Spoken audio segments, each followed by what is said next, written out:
बुरहानपुर की लालबाग पुलिस के हाथ बड़ी सफलता लगी है, जिसमें पुलिस ने शातिर लुटेरे को गिरफ्तार किया है, जिनके पास से चैन का गला हुआ सोना बरामद किया गया है, जिसकी कीमत करीब 1.5 लाख रुपए बताई जा रही है। बुरहानपुर अतिरिक्त पुलिस अधीक्षक अंतर सिंह कनेस ने प्रेस कॉन्फ्रेंस में खुलासा करते हुए बताया कि लालबाग पुलिस ने एक शातिर लुटेरे को गिरफ्तार किया है, जो पिछले दिनों अपने घर जा रही बुजुर्ग महिला के गले से सोने की चेन झपट कर फरार हो गया था। फरियादी की शिकायत पर पुलिस ने सीसीटीवी फुटेज खंगालने के बाद आरोपी को चिन्हित कर उसे गिरफ्तार किया। पुलिस ने घटना में प्रयुक्त बुलेट और चैन का गला हुआ सोना बरामद कर पूछताछ शुरू कर दी, जिससे चोरी और लूट की अन्य घटनाओं के खुलासे की उम्मीद जताई जा रही है।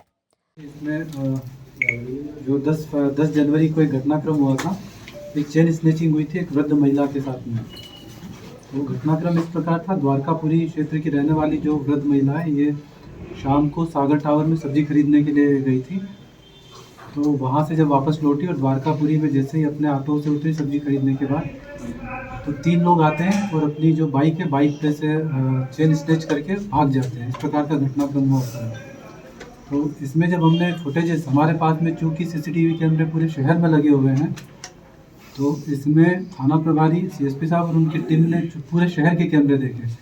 तो वो कैमरे देखने से पता चला कि जैसे ही महिला जब अपने घर से निकली थी, तो वहीं से उसने ट्रैकिंग करना शुरू कर दिया था। वहीं से तीनों आरोपियों ने उसका अपनी बुलेट पे पीछा करना शुरू किया। तो पीछा करते करते वो वापस अपना जो जहाँ सब्जी खरीदने गई थी महिला, सागर टावर, वहाँ भी गए। फिर वहाँ से ऑटो में बैठी, फिर उसका पीछा किया और जैसे ही उतरे वो द्वारकापुरी में उसकी चेन झपट के वो ले गए। तो ये जो पूरा घटनाक्रम है वो हमारे सीसीटीवी कैमरे में कैद है। तो उसके आधार पे फिर आगे जब देखा गया कि उसका किस तरफ उन्होंने मूव किया, तो टेक्समो के पास में जो कैमरे लगे हुए हैं, तो वहाँ पे आइडेंटिफाइड हुए। तो उसके आधार पे सीएसपी साहब, हमारे टीआई साहब और उनकी टीम ने रावेर और जलगांव में संपर्क किया कि इस प्रकार की घटनाक्रम करने वाले कोई आरोपी हैं क्या आपके यहाँ। वहाँ पे टीम भी भेजी, वहाँ के हमने सीसीटीवी फुटेज भी देखे, लेकिन उसके आधार पर वहाँ पे मदद नहीं मिल पाई। उसके बाद में इन्होंने जो इस प्रकार के घटनाक्रम कहाँ कहाँ पे हुए, उस प्रकार का सर्च किया। तो सर्च में पता चला कि इस प्रकार के घटनाक्रम पुणे में हुए हैं। तो पुणे पुलिस से भी संपर्क किया, पुणे पुलिस से संपर्क करके यहाँ के फुटेज उनको अवेलेबल करवाए। तो उन्होंने फुटेज देख करके आरोपी को पहचान लिया। फिर बाद में जब आगे और पता चला कि ये कहाँ के तीनों लोग, तो फिर इसमें पता चला कि ये जलगांव जिले के रहने वाले हैं तीनों आरोपी। फिर हमारी टीम यहाँ से गई, टीम पकड़ के लाई। टीम जब हमारी टीम गई तो वहाँ से एक आरोपी हमको पकड़ में आया। पकड़ के ला करके उसको पूछताछ किया। उसका नाम लोकेश महाजन है, जो 25 साल का है। फिर उसको पूछताछ किया। पूछताछ करने पे फिर उसने घटना का पूरा विस्तृत रूप से बताया। तो अभी हमारे पास में एक आरोपी है, साथ में उसने जो हमारे यहाँ से जो सोने की चेन जो लूट के ले गए थे, तो वो एक किसी सुनार को दिया था। तो सुनार ने उसको गला बला दिया था। तो हमने वो जो चेन है, गली हुई चेन, गलाई हुई चेन, उसको भी उससे जब्त किया हुआ है। साथ में जिस बुलेट का इस्तेमाल इन्होंने किया था, वो लोकेश की ही बुलेट थी, और उसके किसी रिश्तेदार से उसने लिया था। तो उसको भी हमने इस प्रकरण में जब्त किया। तो लगभग 1.5 लाख का मशरूका और 2 लाख की बाइक मिला के लगभग 3.5 लाख का मशरूका इसमें तक जब्त किया है। बाकी इसमें एक आरोपी है, दीपक नाम का आरोपी है। तो दीपक नाम का आरोपी अभी जलगांव पुलिस की गिरफ्त में उन्होंने पकड़ा हुआ है वहाँ पे। वो पीपल गाँव जिला जलगांव का रहने वाला है। और साथ में एक मयूर नाम का एक आरोपी है, ये फिलहाल फरार है। इसका मयूर उर्फ यशवंत सोना, पिता राजेंद्र सोना, ये भी जलगांव का ही है, ये फरार है। पुलिस लगी हुई है, हालांकि इसकी भी जल्द पकड़ हो जाएगी।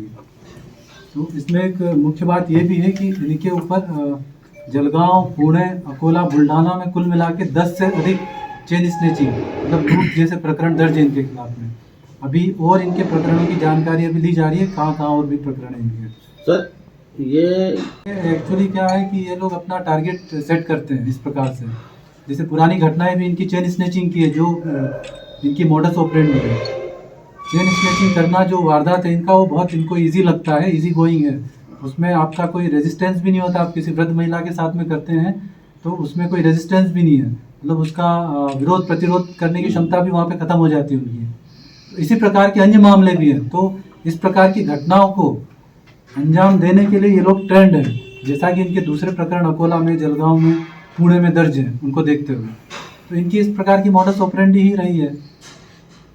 इसी प्रकार की वारदात करते हैं और इसी प्रकार की चेन स्नैचिंग की वारदात में ही दीपक को वहाँ की क्राइम ब्रांच ने पकड़ा है। तो क्राइम ब्रांच के अंडर में है अभी वो। इसमें सर जिसको चेन दी थी सुनार, उसके खिलाफ भी कुछ कार्रवाई हुई? अभी इसको इन्वेस्टिगेशन में लिया हुआ है, यदि कुछ उसकी कोई मिली भगत पाई जाती है, यदि उसको लोन नहीं है वो तो देखते हैं इन्वेस्टिगेशन में क्या आगे निकलता है, वो आगे इन्वेस्टिगेशन का पार्ट है। सुनार जो बुरहान बेसिकली ये एक ही बुलेट पे आए थे, उसमें ये जो लोकेश है ये चला रहा था और जो दीपक है ये बीच में बैठा था और मयूर ये पीछे बैठा था। बेसिकली दीपक ने चेन झपटी थी जिसको वहाँ की पुलिस ने पकड़ रखा है। बाकी जेल को जो गिराया वाला है वो करके सब पूरा इन्वेस्टिगेशन में वो चीज़ें पूरी आ चुकी है। बाकी हमारी अन्य टीमें भी इस पर काम कर रही हैं। एक आरोपी फरार है तो उसको भी जल्द सर बुरहानपुर से रफीक अंसारी की रिपोर्ट।